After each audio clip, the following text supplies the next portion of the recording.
Welcome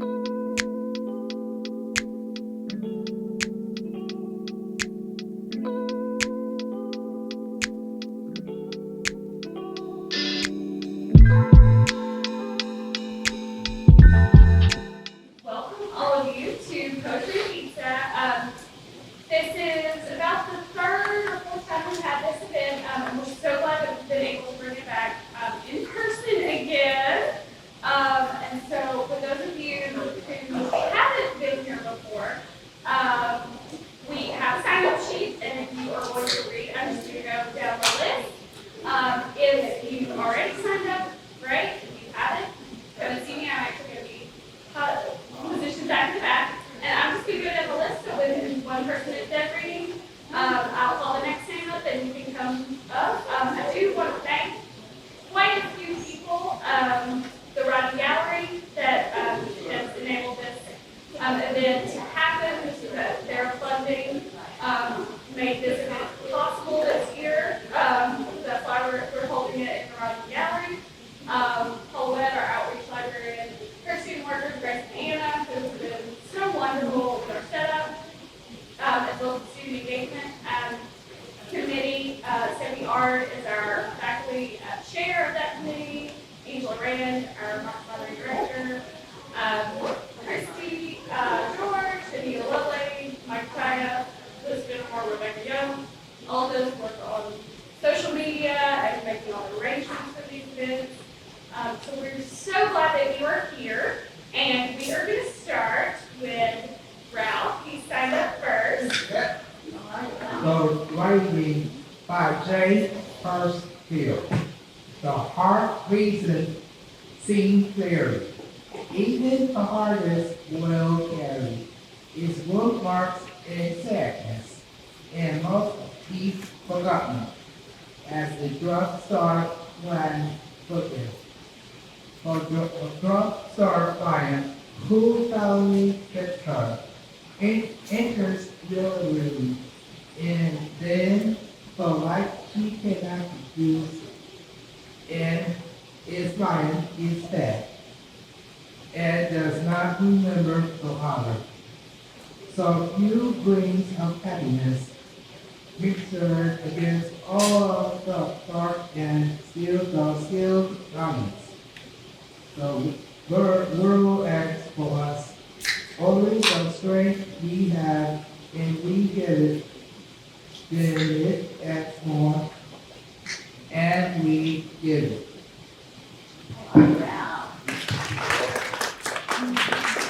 Thank you, Ralph. Next up, we have Nicole Johnson. I'm reading my poem called Haunted. Oh, yeah, this is real close. Is it your own poem? With the really loud. Just talk about it. Creaky floorboards stained green. The cold wind starts blowing snow. Doors closing and opening themselves. Books slowly start falling off the shelves. Whispers are heard but never answered. The bad energy has now been ended. 3 a.m. has become my haunted hour. Only God knows what I'm about. I shut my eyes to say a Lord's Prayer. Only God can save from my despair. This is what life is like without you, being haunted and painful. I tell myself we'll find somewhere new, but I'll be alone, wishing for you. I see you in everything around me. Where you are is where I want to be. 3 a.m. used to be our loving hour. We used to think the world was ours. I shut my eyes and say a Lord's Prayer. Only God knows how no one compares.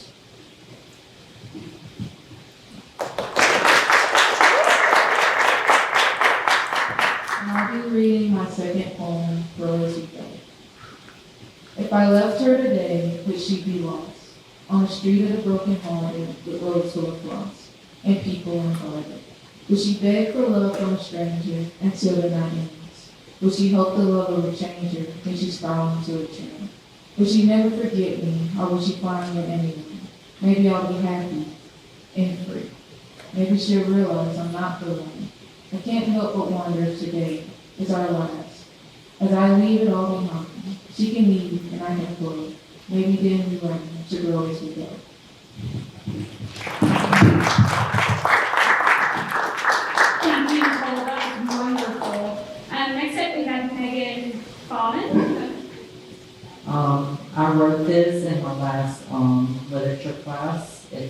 about my time in Japan.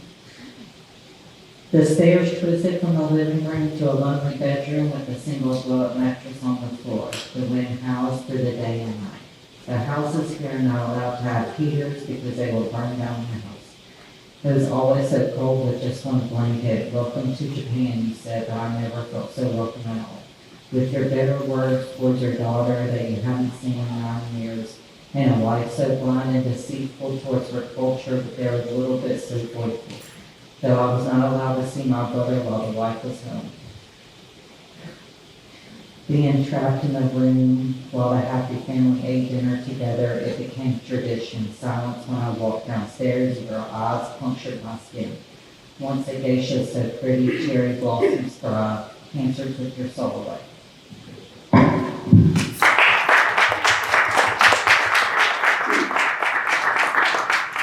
Thank you, Megan. Next up, we have Abigail Luma. I'm reading an original poem. It's called The Giver.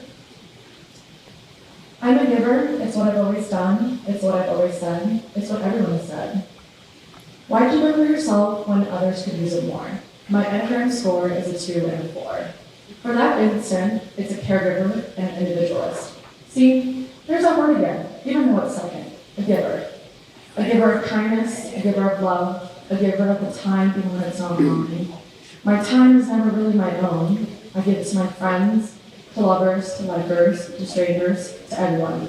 Myself? Oh, yes, myself does miss from that list, but that's okay, because I'm a caregiver. Of myself? No, not of myself. My heart and my head beg for attention, but that's selfish. How could I possibly give myself the attention when there's you, and them, and it's, and they? How could I be a giver to myself? Wouldn't that make me conceited, self-absorbed, constantly trying to self-improve?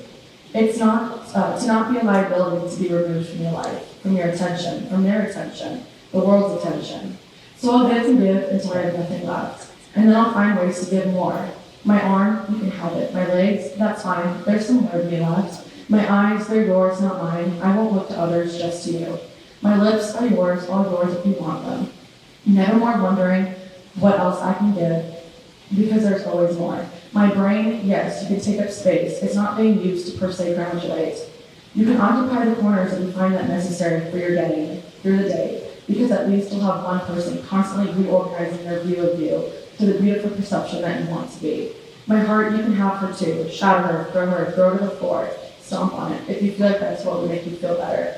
My hair, you can braid it. My air, you can breathe it. I won't be too loud, and I won't breathe too quietly, because you also want my peace. So I will give you my Enneagram score of a 2 and a 4, because in the end, I'm a giver, not a taker. You're a taker and not a giver, and that's fine, because that's myself, that is a David role. That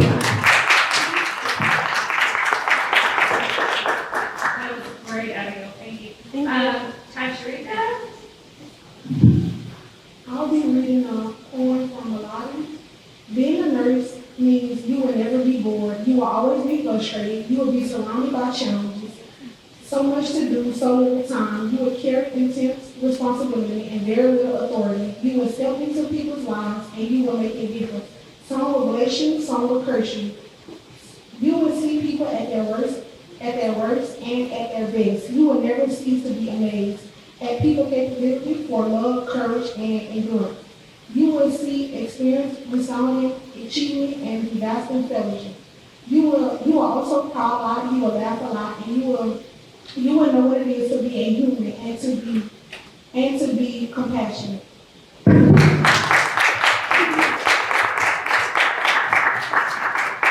right, next up we have KP, Karen Peterson. I wanted to thank all of you at the library. Do I need the microphone? Okay, I didn't think so. For doing this again, and how much it means to us. My class is studying poetry now, and I'm enjoying their celebrating. Poetry ties us together throughout time, throughout country, and we've been studying that in World Lit, how it's a universal language, much like music is. So whether we're reading Catalyst from 84 BCE, or we compared Catalyst's poem about a lover's words or like written on water or disappear in the wind in the heat of passion, and then compare it to Meatloaf's Paradise by the Dashboard Light, which they had not heard before. I just wanted to share.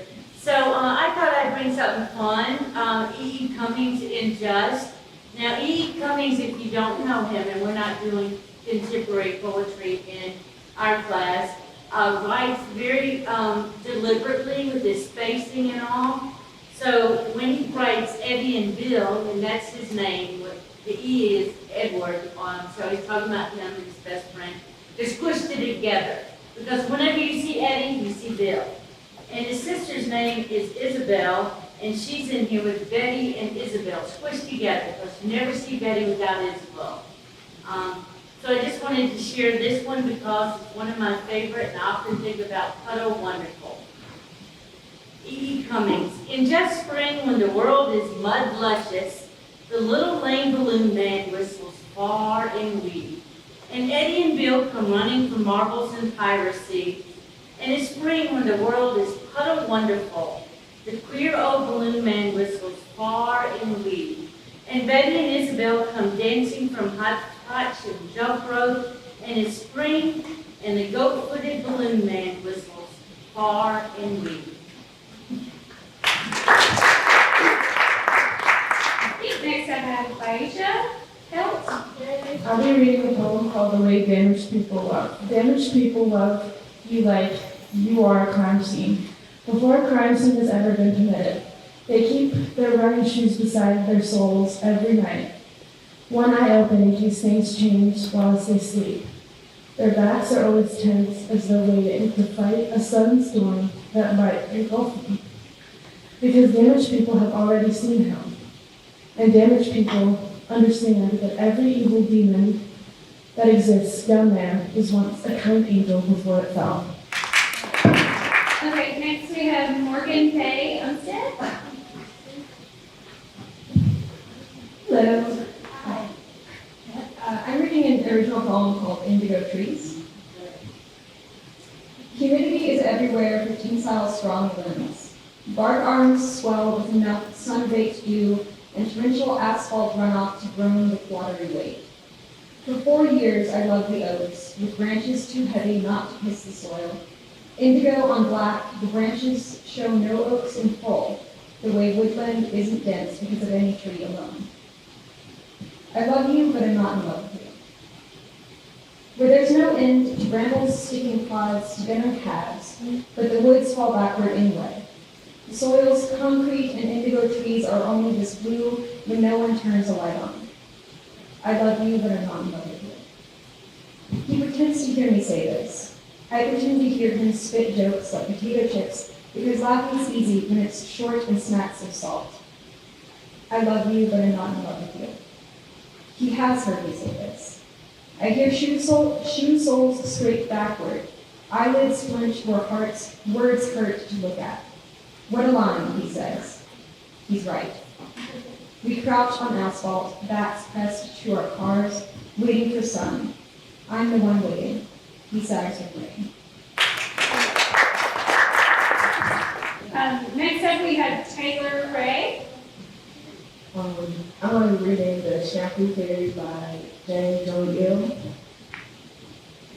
The young man doesn't like whiskers, the latest news, sports, or controversial foreign films. He doesn't watch them. He feels nauseous when he sees other women who appear on air. He watches her only. He waits for her, the woman of 8:30. Would you like to watch her? She advertises for 15 seconds for a shampoo company. Would you like to watch it? She greets us nicely. How are you? She whispers with a smile. Wearing pajamas patterned with blue polka dots, she appears and has her hair shampooed. Bubbly foam carrying a rainbow fills up the TV screen.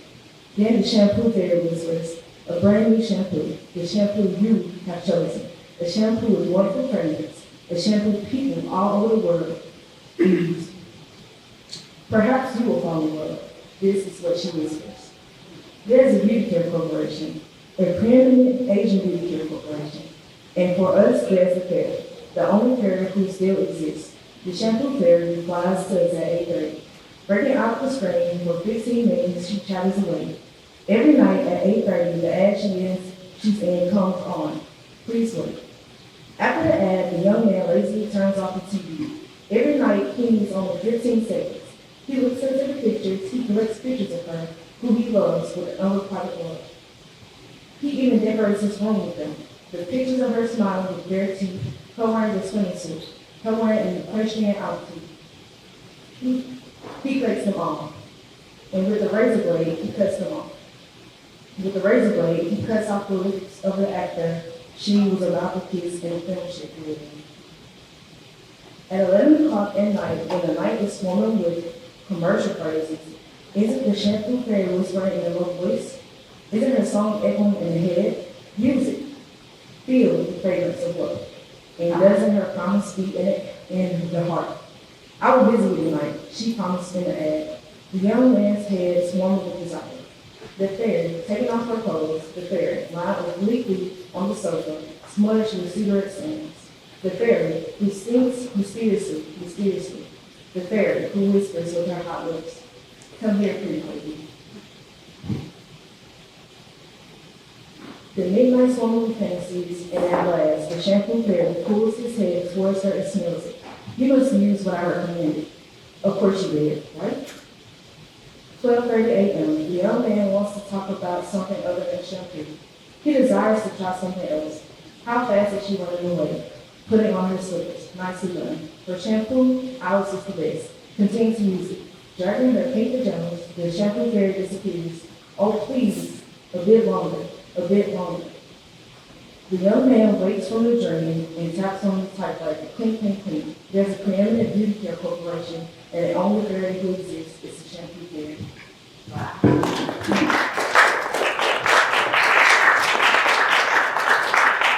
That's great. Next, we have Johnson Payne Jr.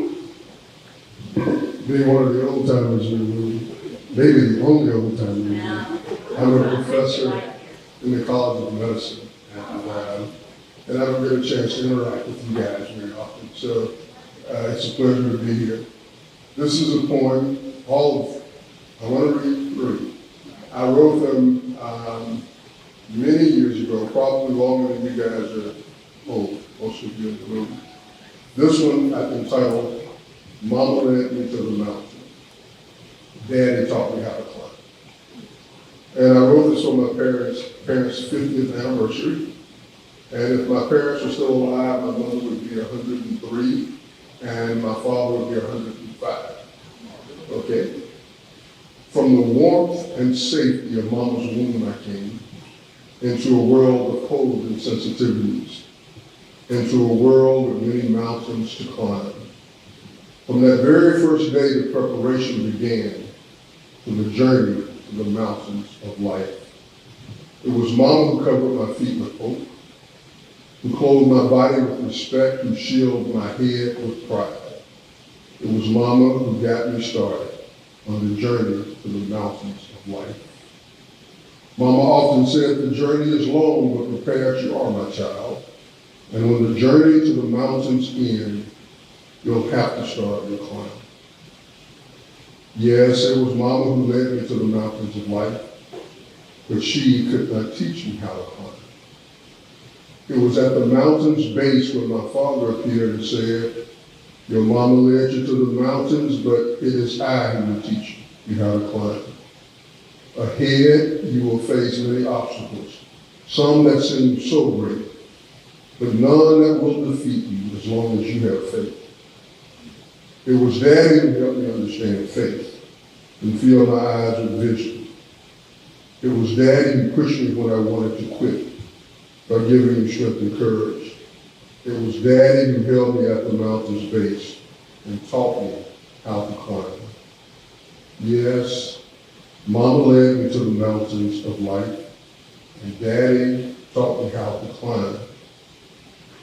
To these two people, I give my love from the top of the mountains of life.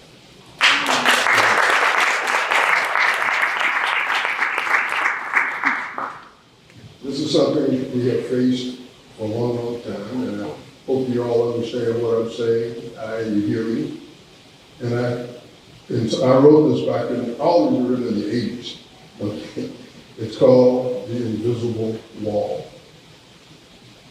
It has been there for over 400 years. Although it cannot be seen or touched, its presence cannot be denied.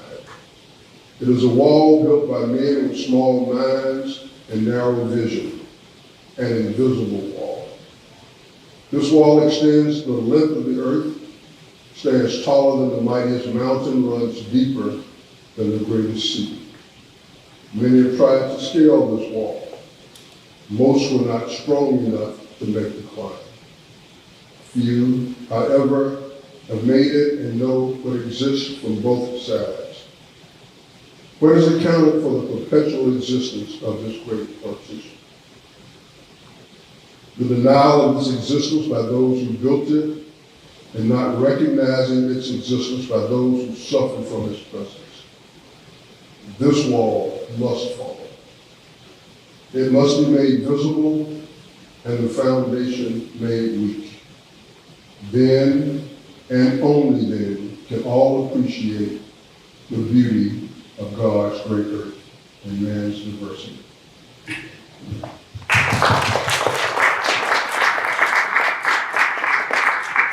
And lastly, the one I tend to remember is called "Oh Freedom." Many have died so I can be free, so I can't let anyone make a slave out of me. Freedom has a price that I'm willing to pay. That's why I work hard each and every day. The freedom to dream we've not always had. But a man who can't dream might as well be dead. Freedom without responsibility has a great cost. It's the rebirth of slavery, of freedom lost. Thank you, guys.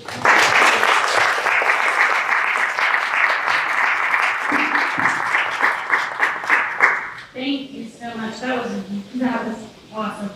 Wow. Next up, we have Bannon Buckridge. All right, hey y'all. I'm going to be reading Fish Rain by James May. It's rare, but it happens. A waterspout forms near land and raptures the fish to the sky. We're not quite sure what happens next. Well, we know that many die. Some are shredded by the winds, and that some are frozen into chunks of ice, and that some survive even after the cyclone stops. They exist up there for a while. Maybe they're pummeled, but supported by the currents.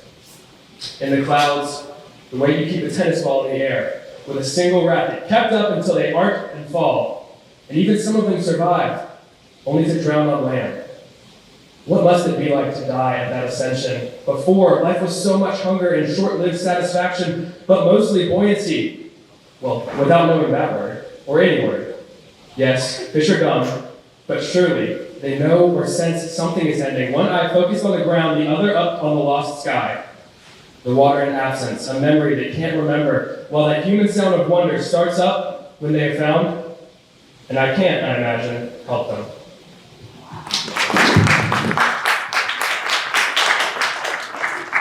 That was great. And Matt here. Gone Fishing by Delmar Pepper. I finished life's chores assigned to me, so put me on a boat headed out to sea. Please send me along my fishing pole, for I've been invited to the fishing hole, where every day is a day to fish, to fill your heart with every wish. Don't worry or feel sad for me. I'm fishing with the master of the sea. We will miss each other for a while, but we will come and bring your smile. That won't be long for you will see. So we together, you and me. To all those that think of me, be happy as I go out to sea. If others wonder why I'm missing, just tell them I've gone fishing.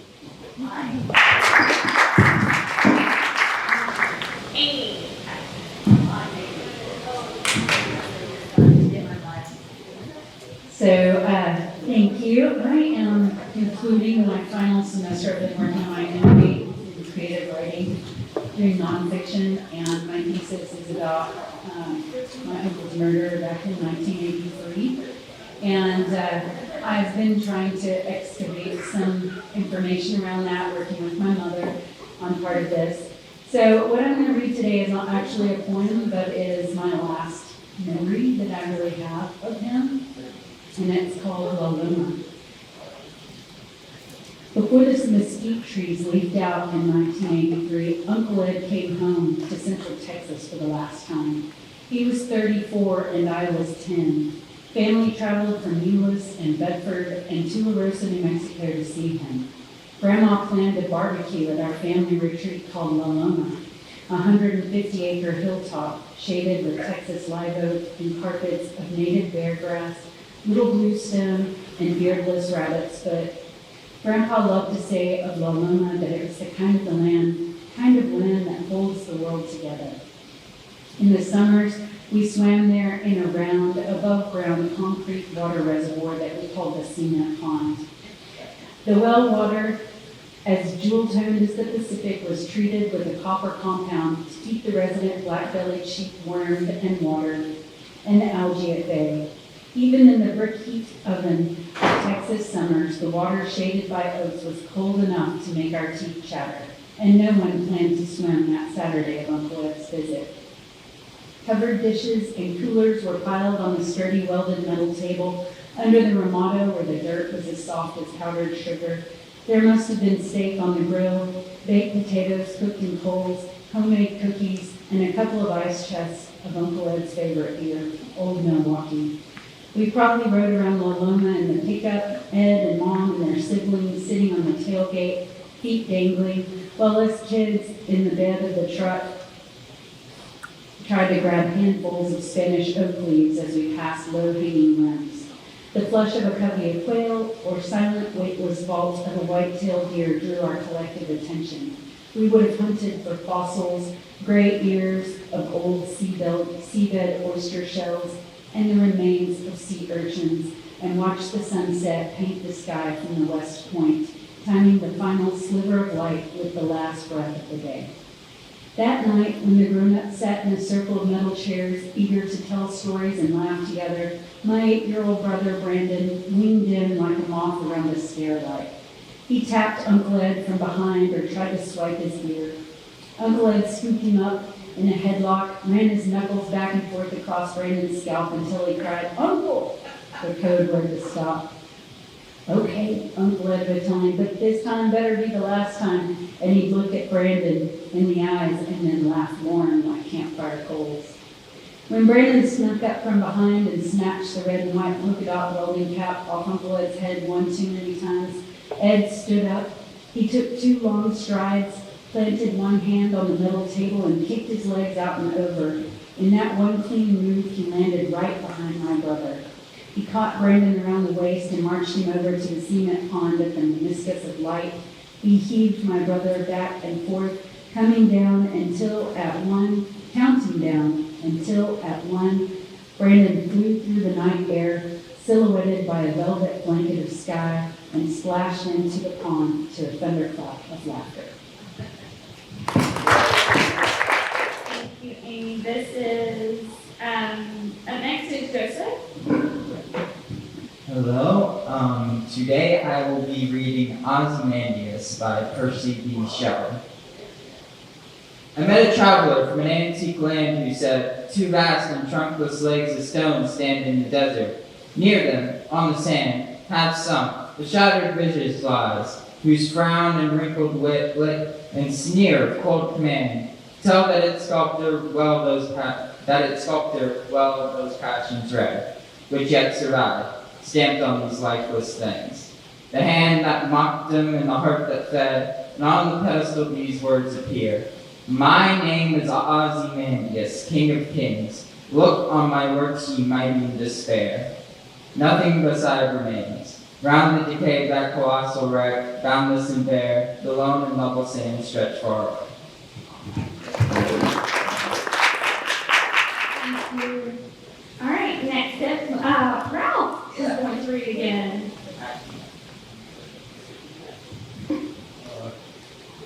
Primal Blues by W.H. Alden. Stop all the thoughts, call up a telephone, prevent the dog from barking with a juicy bone. Silence for the pianos and with mouthful good. Bring out for coffee. Let the mourners come.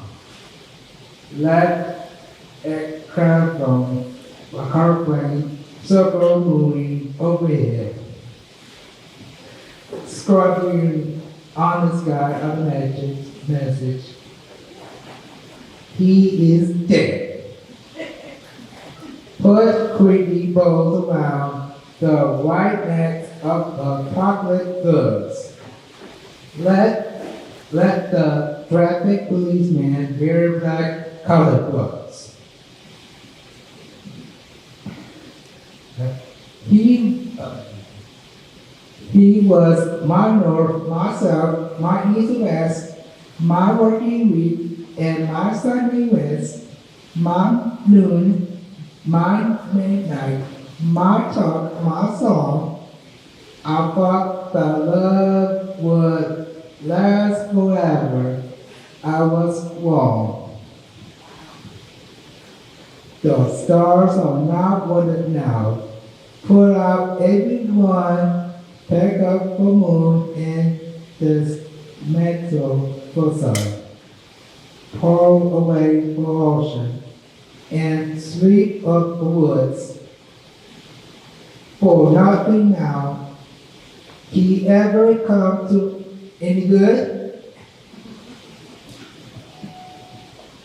The God above Anthony by C.P. Covello. When Solomon at midnight, you're here. Invisible precisely going by. With expressions like music, voices, don't mourn your luck. That is failing now. Work go on, your plans. All worrying, decided. Don't hold them uselessly. As one long here perforate and grace and courage. Say goodbye to her, the that is leading. Above all, don't fool yourself, don't say. It was agreed, your ears deceiving you. Don't degrade yourself with empty book like these. It's one long haired paper engraced with courage. As it is right for you who provide work of this kind of city. Go firmly to a window and listen to deep emotion, but not with a warning for pleas of the coward. Listen, your final elect affection to your voices, to express sights visit of that strange procession, and say goodbye to her, to an accessory as you are losing. Amen.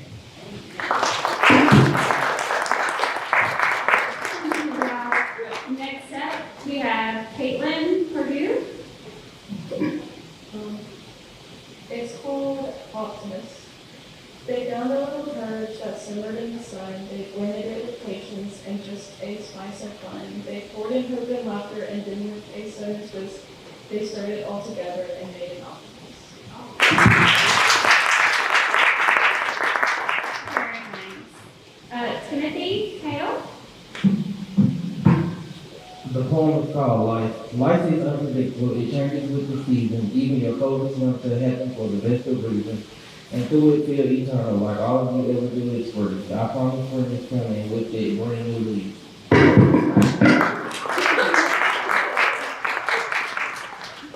All right, next up is Sam.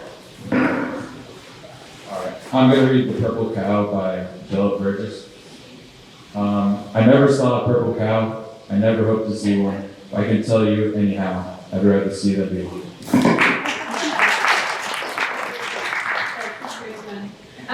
Next up, Abigail. Okay, so this poem is called Mondays. A lot of people do not enjoy Mondays. I guess it's because it signifies the ending of a weekend, the ending of relaxation. The burden of participating attitude that one has to turn on for the week has begun. I just so happen to enjoy Mondays.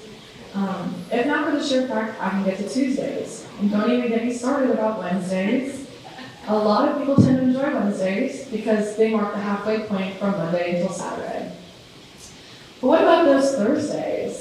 That's like the pre-weekend. College night at the bar, usually a test day for me. And then the motion continues to a fast-paced Friday, zipping through the weekend. Carefree, not a moment of silence or serenity. Parties and activities.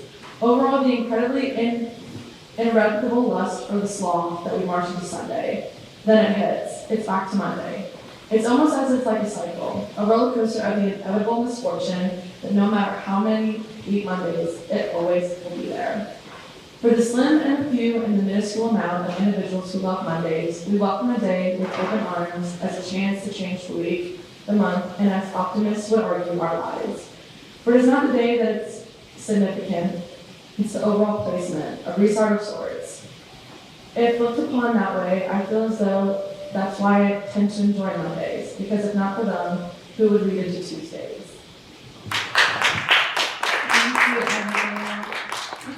Anna, sir. Hello, Hi. I'm Minister, and I'm reading the original. Let's see. She wasn't what he dreamed of and asked for. Now, he wasn't upset about her creamy soft hair and dark button eyes, or the sound of her little toes and long nails dragging across the floor. No, what bothered him most was that she was the wrong size. She wasn't big enough to go after his prey. She wasn't big enough to bring back his prize rabbits and birds. Well, birds and rabbits. Not strong enough to survive the cold mountains and make her way, to check traps with him or dig up the burrows and rabbits. No, the only thing she could do was bring back sticks. Yet, despite her weakness, she followed him still. Her mouth didn't fill itself from the hunt, but rather focused on giving him licks. She instead left off kibble and scraps from his plate to get her fill. As they hunted only after 6, small frogs and crickets did she dart, and even though he never admitted, what she really captured was his heart. That was great, Anna. Thank you. Beja? I'm going to be reading a poem by Atticus. She spent a life building walls and sat there in her lonely, wondering why. Nothing grew.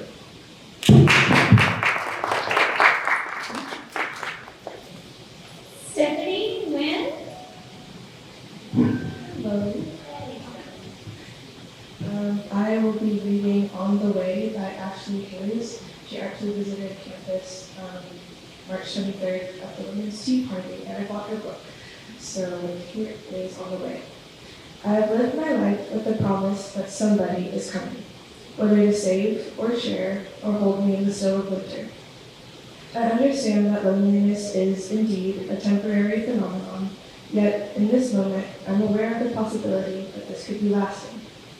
Who am I if no one is on the way? What of the little girl in me that peeks through the blinds? Who then to fill the space I have been saving, huh?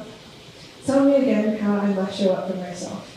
Tell me again how foolish of me to desire company, and I will proclaim, I am so full that I don't know what to do with my own running over. What sin have I committed? To want? What penance for the audacity to yearn? I have made room in my new house for multiple truths. Yes, I am enough all by my glorious self. Yes, I want to share this glory with you. Nicole? Today I'm going to read a poem I wrote after I got a poem prompt from James May, the poet. One of our poem prompts was to confess, and today I'm going to confess. My poem is called What I Say and Don't Say About My Breakup. Years ago, I used to believe I would rather be a heartbreaker than be the one heartbroken. So I became a heartbreaker, and I now face the consequences of my actions. No one told me that breaking someone's heart also means your heart gets broken too. I tell everyone about how he gaslighted me, how he lied during our arguments. I tell everyone about his depression and how he would break down to me. I tell everyone he was cheated on by his exes and how he took his pain out on me. I tell them about all his flaws and his drunken messages to me at 3 a.m. But I never tell them how he stayed and listened about my broken home. I never tell them about how he wanted to marry me and didn't care if it was too soon. I never tell them how me and him both needed each other. I never tell them how I'm the reason he left. I broke his trust, and most of all, I broke his heart. I tell everyone that he's more than likely moved on by now. I tell them that he's happy and that he's no longer thinking of me. But in my last confession, I wish to speak the truth. I believe he's still brokenhearted after a year of our breakup. I believe he still thinks of me as much as I think of him. I don't believe he hates me, but I do believe he's disappointed. I believe I'll forever regret being a heartbreaker. I will forever regret being the reason he said goodbye. Thank you, Nicole. Next up, we have Apollo Shepherd.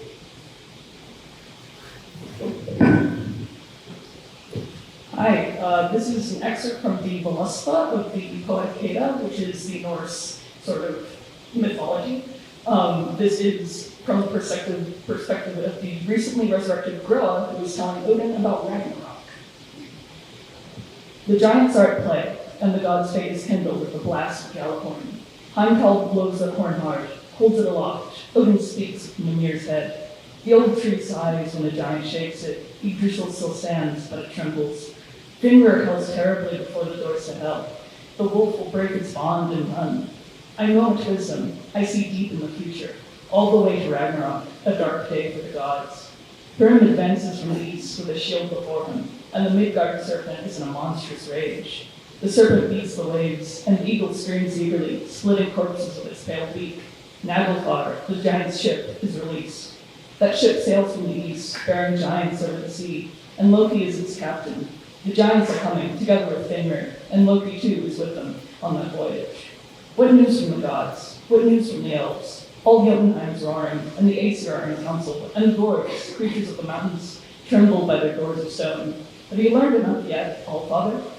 Surt comes from the south, with a bright light in his hand. Yes, the sun shines upon the sword in his grasp. The mountains collapse, the trolls fall. Men walk the roads to hell, and the skies divide above. Then comes the second sorrow of Frey, when Odin goes to fight the wolf, and Frey goes to fight the giant Surtur. Then Odin, Frigg's husband, will fall to Fenrir. Then comes the great son of Odin, Bithar, to avenge, to fight his father on the wolf. He shoves the sword into the mouth of Fenrir, and all the way to the heart, and thus is Odin avenged.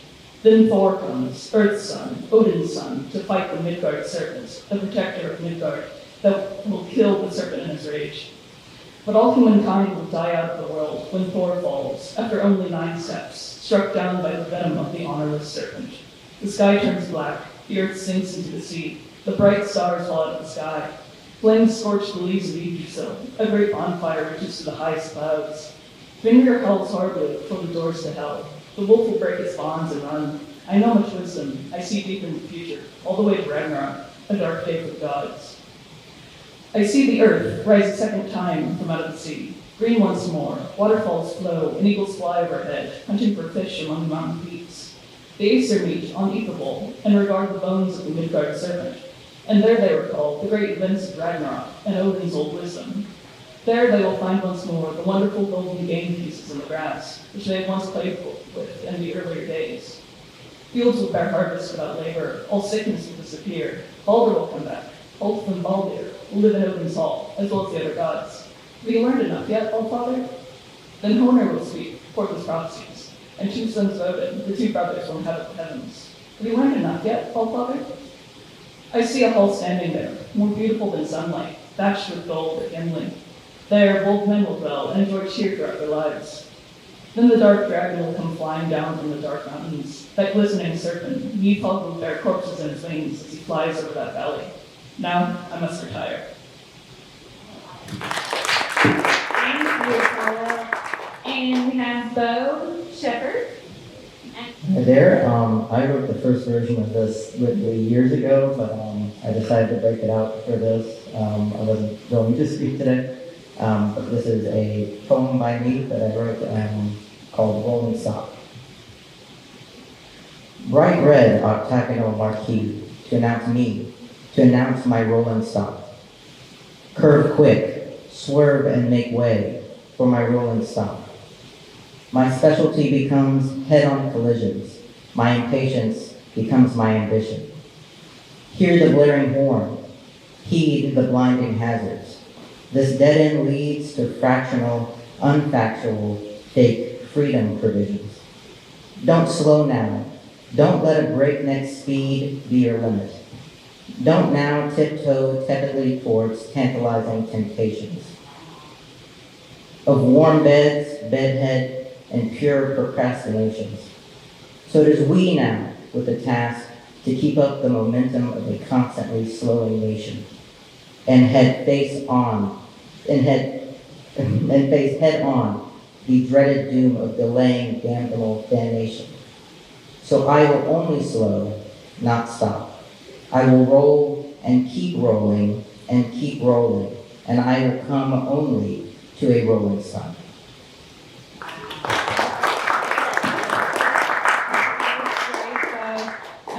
Finally, Garrett. I'm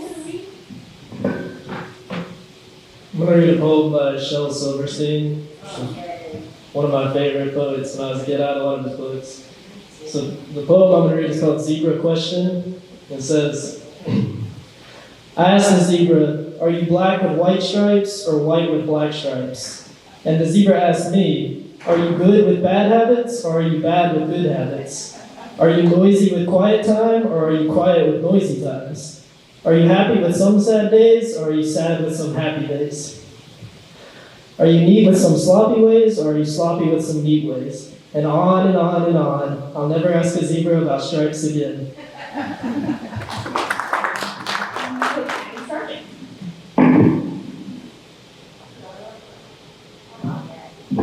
Hello. This is an original poem, and it's called Aladdin's Lamp. Aladdin's lamp lies before me, spout down and dim in the sand. I am unimpressed. I reach for it anyway, and suddenly it is shining, bright and pure and hopeful. 1,000 wishes could lie within this burnished bronze tomb, glinting golden in the glare of the sun like the light that used to line my eyes. My hopes and desires and dreams of all kinds long ago spilled from my mouth, rushing like sand to tumble down to the desert floor and lie, with all the endless others of their kind, extinguished. Have I wished myself away? Barely more than a girl, and already I am empty? A part of me whispers from deep within, quiet and compelling, telling me to bring the lamp to my ear. And so I do. I know it is futile, but still, I give the lamp a soft shake, and find myself oddly relieved to hear sand still shifting inside.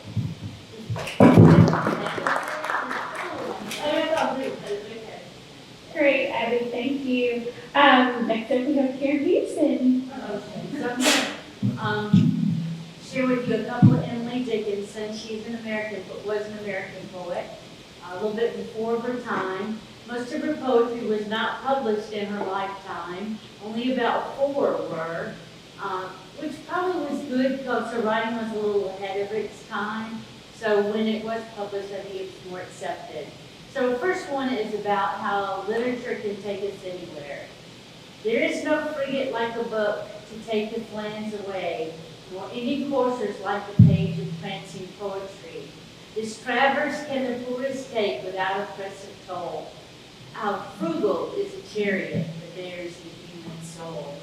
A lot of kind of archaic words in that one. And then another one of hers that is a favorite of mine is, I'm nobody, who are you? Are you nobody too?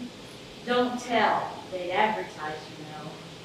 How dreary to be somebody, how public like a frog, to tell one's name the lifelong doom to an admiring fog. Thank you, Karen. Next we have Anna, sir. Hello, I'm Anna Sirk, and I'll be reading an original poem called You Don't Have to Be Great. You don't have to be great, for life doesn't require you to. You don't have to fit into others' pictures, because that's what they expect of you. You don't have to stay in one place, but there's so much in this world to see. You don't have to make big sacrifices, especially not those that will sacrifice your dreams. You don't have to fit into society's ways. You just do what's right in your heart. You don't have to follow someone else's story, for yours deserves an entirely new start. From this world, reality, dreams, and even hope, some will let go and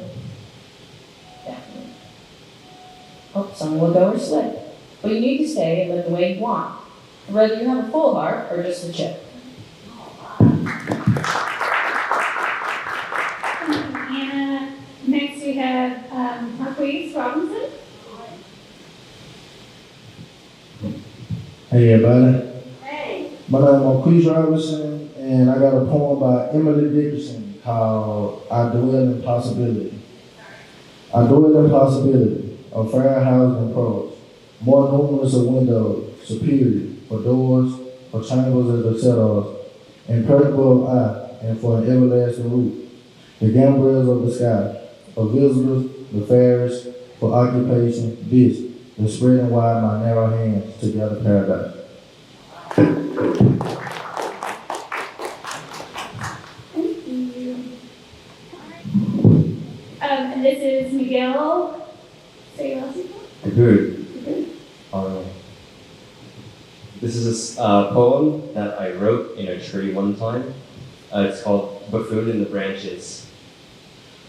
Do I forsake the heart that leads, the soul which guides, the love that needs? Does one like me deserve the love, a cosmic gift come from above? For I am not the sacred man, no halo sits upon my brain, no golden light shine from my gaze, no brand of truth my heart engrave.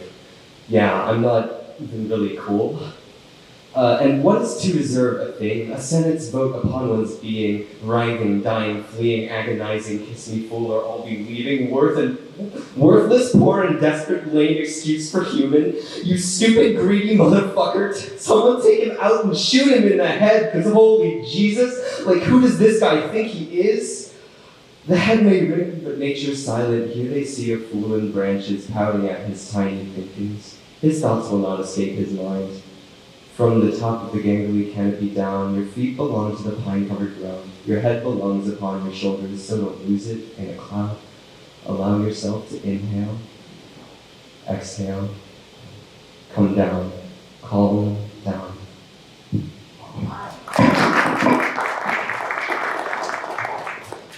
Thank you, Miguel. Thank y'all all for coming, for spending your Tuesday World Lit class with us. And we hope to have this event again, hopefully next semester. So thank y'all so much.